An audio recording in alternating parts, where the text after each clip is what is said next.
The room was full of laughter when she hugged me. Her arms were warm. Her perfume was soft. Her smile looked perfect. And then she leaned in and whispered, "You'll never last in this family." I didn't pull away. I didn't react. I just stood there frozen, while everyone around us clapped and laughed like nothing had happened. Have you ever been hurt in a way that left no marks? Have you ever smiled through something that shattered you inside? If you've ever been underestimated, slowly erased, or made to feel small without anyone noticing, hit that like button. This story is for you. And if someone once tried to break you quietly, drop your story in the comments. I read them. I see you. Because this is the story of how my mother-in-law tried to destroy me without ever touching me, and how I took my power back without raising my voice. My name is Raina Cole. I was 32 years old when this all happened, living in a calm coastal city called Linden Harbor. I worked as a clinical research coordinator. My days were full of data, details, patterns. I was trained to notice inconsistencies, to stay calm under pressure, to document everything.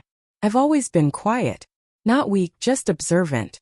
I grew up learning that silence could be armor, that listening carefully often told you more than speaking ever could.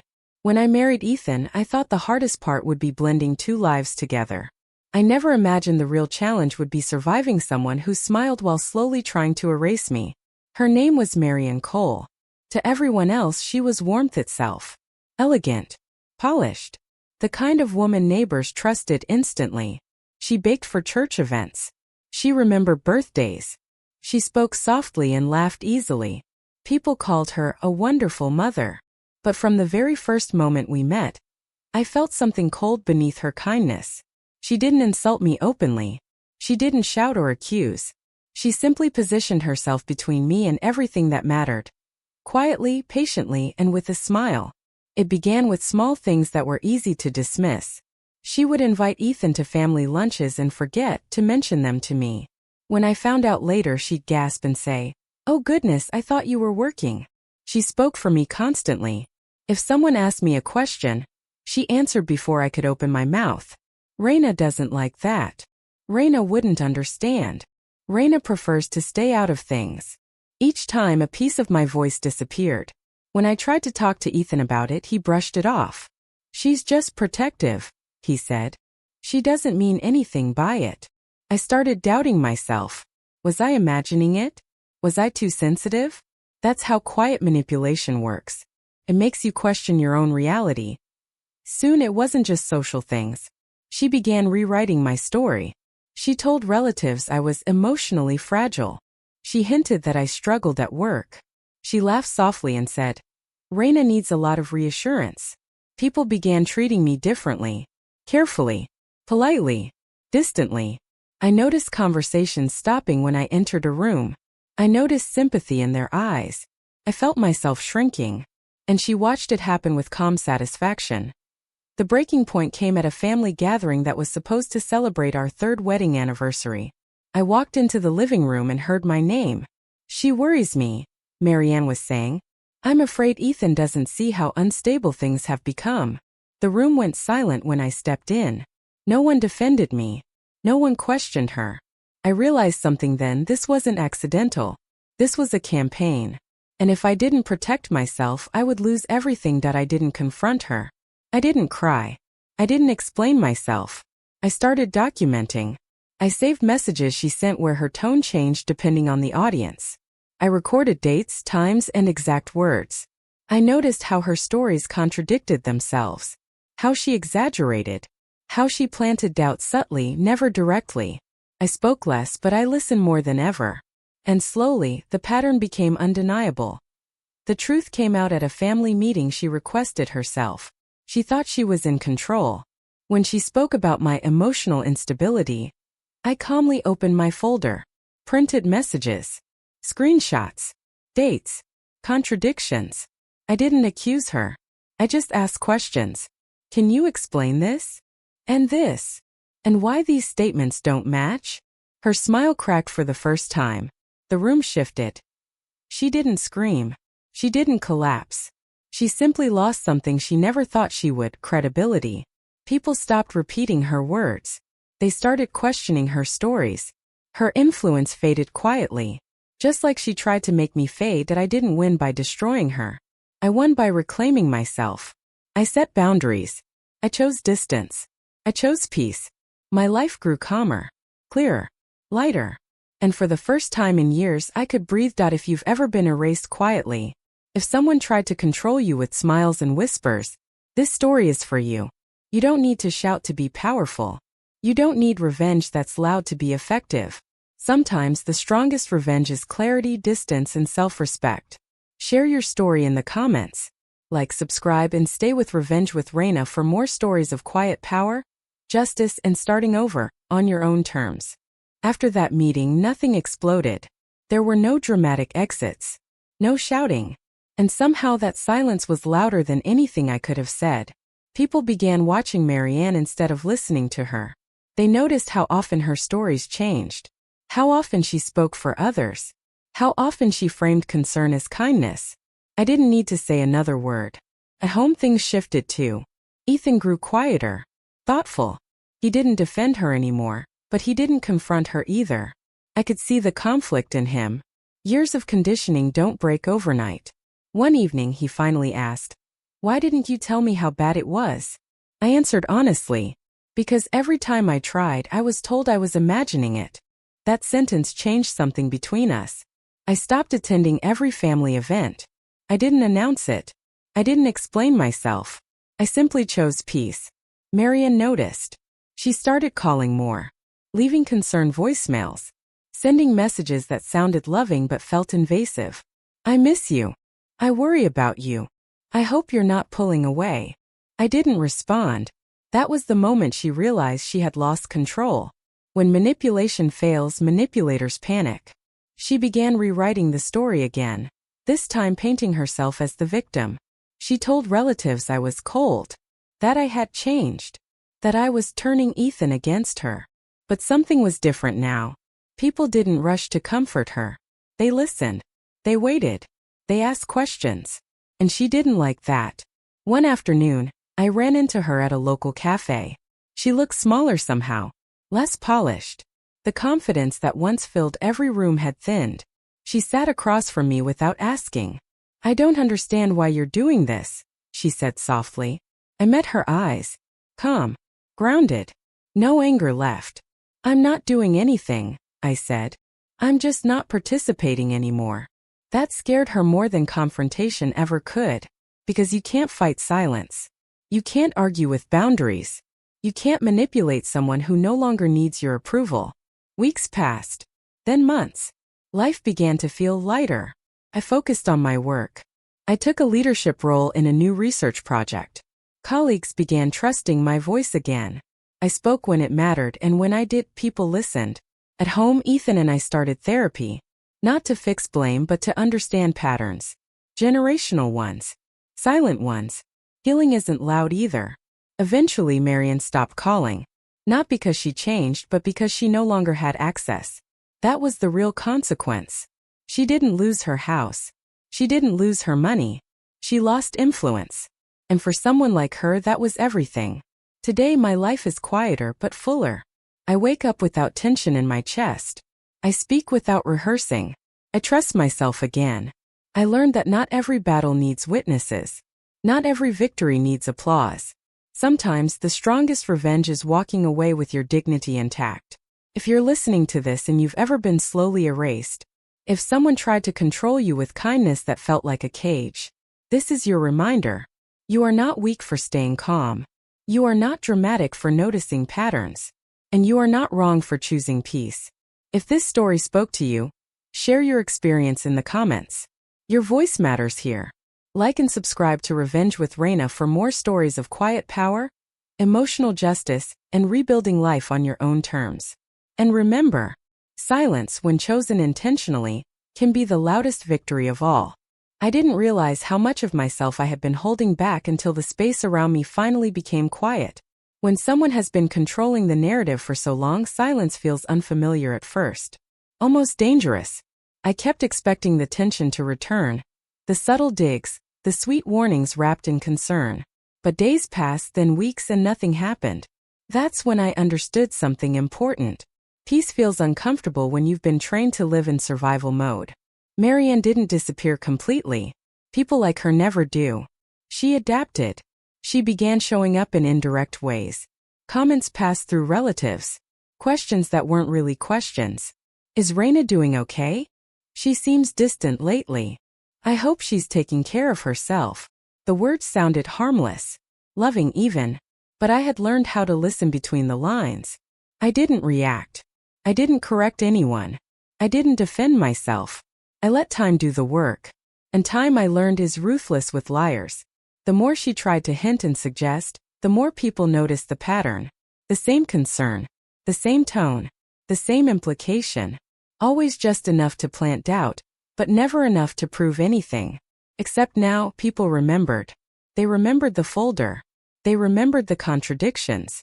They remembered how calm I was when I spoke. And they remembered how agitated she became when questioned. That contrast stayed with them.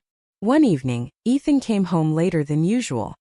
He sat across from me at the kitchen table, silent for a long time. "I talked to my aunt today," he said finally. I waited. "She asked why Mom always talks about you like you're fragile." I didn't say a word. He shook his head slowly. And for the first time, I didn't defend her. I just asked her why she thought that. I looked at him then. Really looked at him. "And?" I asked. She couldn't answer.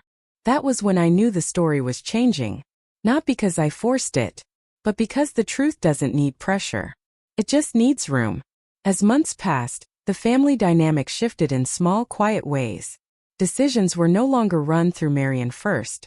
Her advice was acknowledged, but not followed blindly.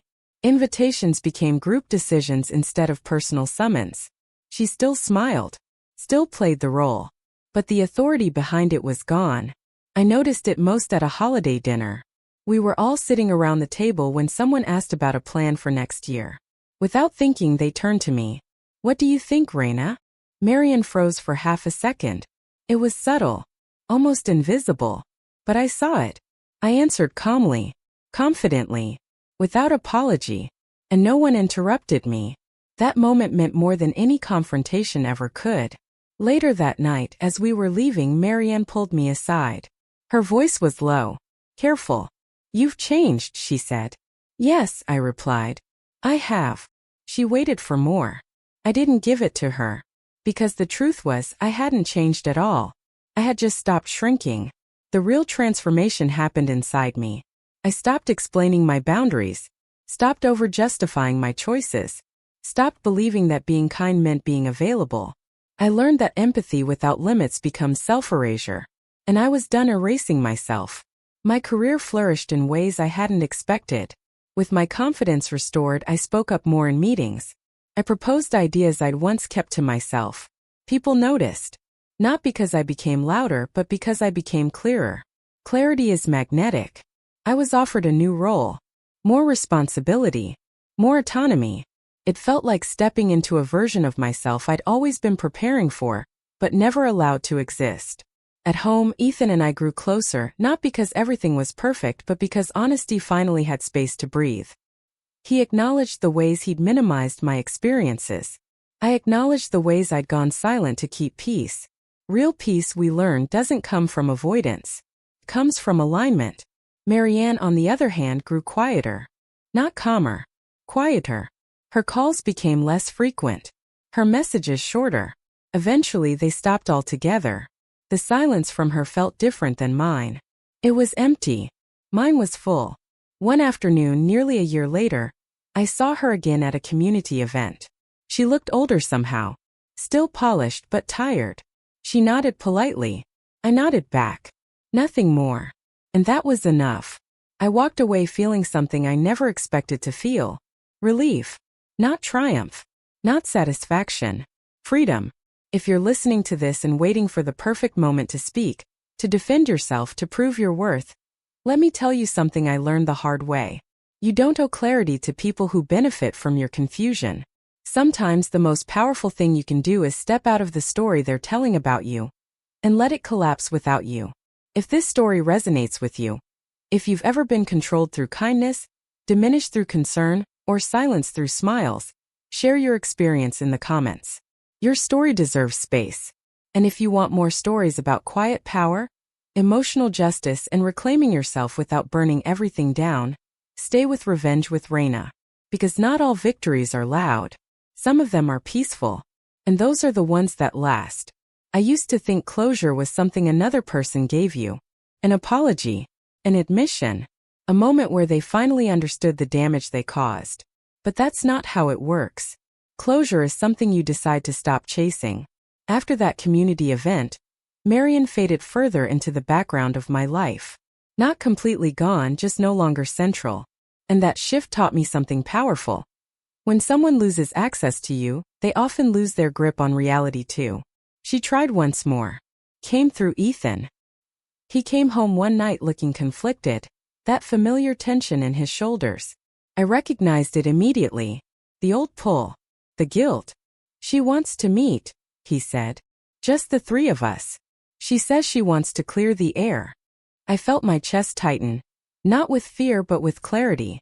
No, I said gently. He looked surprised. Not angry.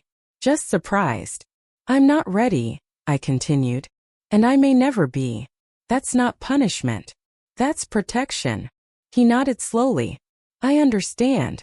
And for the first time I knew he truly did. That was the moment I realized how far I'd come. A year earlier I would have agreed just to keep peace. Just to avoid being painted as difficult. Just to prove I was reasonable. Now I didn't need to prove anything. Marianne didn't take the refusal well. I heard later that she told people I was holding grudges. That I was unforgiving. But something interesting happened. People didn't rush to agree. Some nodded politely. Others changed the subject. Few said nothing at all. Silence again. Her favorite weapon was now turned against her. Not intentionally, not cruelly, but naturally. Because when someone cries wolf too many times, eventually even their concern sounds hollow. I focused on building a life that didn't revolve around managing someone else's emotions. I started painting again, something I'd stopped years ago because it felt frivolous, unnecessary. I turned a spare room into a small studio. Nothing fancy. Just light, space, and quiet. Every brushstroke felt like reclaiming a piece of myself. I reconnected with friends I'd slowly drifted from. Not because anyone told me to cut them off, but because manipulation isolates you quietly, one canceled plan at a time. Rebuilding those connections felt like coming home. There were moments of doubt, of course. Healing isn't linear. Some days I wondered if I'd overreacted. Distance was cruel. Silence was too harsh. But then I remembered the version of myself who felt small, anxious, constantly apologizing for taking up space. And I chose her. I chose to protect her. Months later, I ran into Marianne again unexpectedly. This time she approached me. Her voice was softer than I'd ever heard it. Not gentle, careful. I miss how things used to be, she said. I looked at her, really looked at her. I don't, I replied. It wasn't said with anger. It wasn't said with pride. It was just the truth. She stared at me, searching for something. Guilt, hesitation, permission. She found none. And that was the last real conversation we ever had. I don't know if she learned anything. I don't know if she changed. But I did. I learned that being quiet doesn't mean being powerless. That observation is strength. That boundaries are not walls, they're doors you control. And I learned that revenge doesn't have to be dramatic to be effective. Sometimes the most devastating thing you can do to someone who feeds on control is to live well without them. If you're listening to this and you're still in the middle of it, still doubting yourself, still wondering if it's really that bad, trust what you feel. Patterns don't lie. Your body doesn't lie. Your exhaustion doesn't lie. You don't need permission to choose peace. Thank you for listening to my story. If it resonated, leave a comment. Your voice matters here.